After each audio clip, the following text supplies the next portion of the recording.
Item number SCP-4496. Object class safe. Special containment procedures.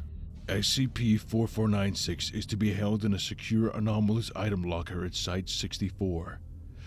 SCP-4496 should be stored in its robot configuration to avoid accidentally triggering its anomalous properties. Foundation web crawlers are to monitor internet traffic for activity under the username Mixmaster. Description: SCP-4496 is a Beast Wars Super Lifeform Transformers action figure, representing the character Randy, produced exclusively for Japanese markets. The toy, as of its Here, I've got one of these. Hello, good cave dwellers, my name is Keej TV, and in my hands for you today, I have an SCP object. SCP, you know, they're like creepypastas, but instead of like, you know, for literal toddlers, I want to say it's more for teens, you know? You know, the guys in the YouTube thumbnails, Kevin McLeod music, Radical Larry. According to the website, this Beast Wars Neo toy is apparently as freaky as 096, the Plague Doctor, fucking the Tunnel Monster. That's because someone decided to write up an entry on the website with this wee Beast Wars Neo toy as a subject. And going into this, you'd have to assume that the author of this article, S. Jolene, certainly knows her stuff, and they're definitely a Transformers fan, unfortunately, like me and you. Because this article, it really goes into detail and knows its stuff. And that's because the entry itself is a wee twist on gold plastic syndrome, which was a term coined by the Transformers man-child army, I want to say 90s, 2000s, when toys like these, Randy here, made out of this kind of goldy brown plastic, would just sort of kind of disintegrate into their lifespan at the molecular level even. Because he's made out of the gold plastic, and as you can tell, I don't think anyone knows the exact science, I certainly don't, but it was something to do with this certain type of plastic, this kind of poo-poo brown gold shiny plastic, sort of just decaying after a while at like genuinely the molecular level, and it just gets worse over time, which is why certain toys like G2 Slingshot, Thunderclash, they're so few and far between, because nowadays if you breathe in one, it might as well just disintegrate and like turn into air in front of you. And keep in mind as well, the last reported case of this was about 2015-16, so it's a weird disease with like a good legacy to it. And you know, after saying all of that out loud, you'd start to kind of put together and understand why someone would want to write an article about how supernatural and freaky these things are, you know?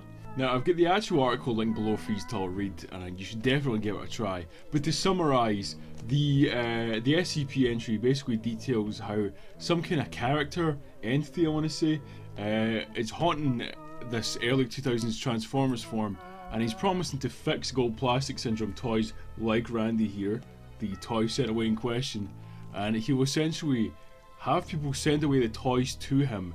He will then fix them somehow, he never elaborates how, but he'll fix them and then send them back.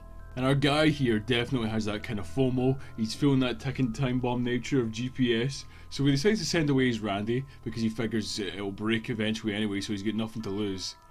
This is a mistake, because while he does get his golden boar fixed, and it's no longer fragile, it ends up shattering everything around him, and also his bones.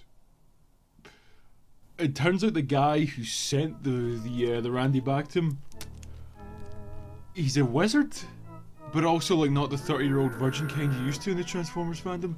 He uses magic, and there's some weird alchemist law to it, where the fragility of Randy here is like expunged, but also that like creates an aura around him that makes everything fragile. Saying this out loud is really weird, but it's a good read, I promise.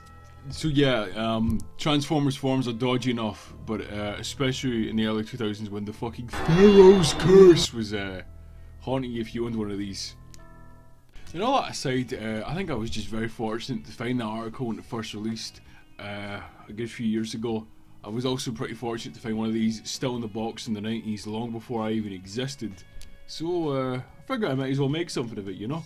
I make this little video, you know, showcasing the article because I think it's a good read. I talk about how this guy's still trapped in his little cursed tomb. And I figure, you know what? Let's make this a wee thing, a wee annual tradition, right? Because this thing isn't obviously going to last forever. Nothing lasts forever. Entropy will take us all. But this guy's a special wee case because he's I don't even know what a good metaphor would be. He's just a ticking time bomb. Like, when's this guy gonna shatter? He's been in the box for what, 30 odd years now? So I'll make it a wee annual tradition. Every year, around this kind of time of year, I guess, I'll update you, tell you how he's doing. I don't think I'm ever going to open him. I think I just want to see how long this guy will last, still in the box, like, after all these years. See what the kind of, the average time scale for a mint and box Randy's lifespan is. Because if GPS is so infamous and so dreaded that you can write a short horror story about it, then, I don't know, I feel like this is something worth cataloguing, you know? So, year 1 of Randy Watch. Yeah, he's alright. He's in one piece. I'm okay too, by the way. I'm alright.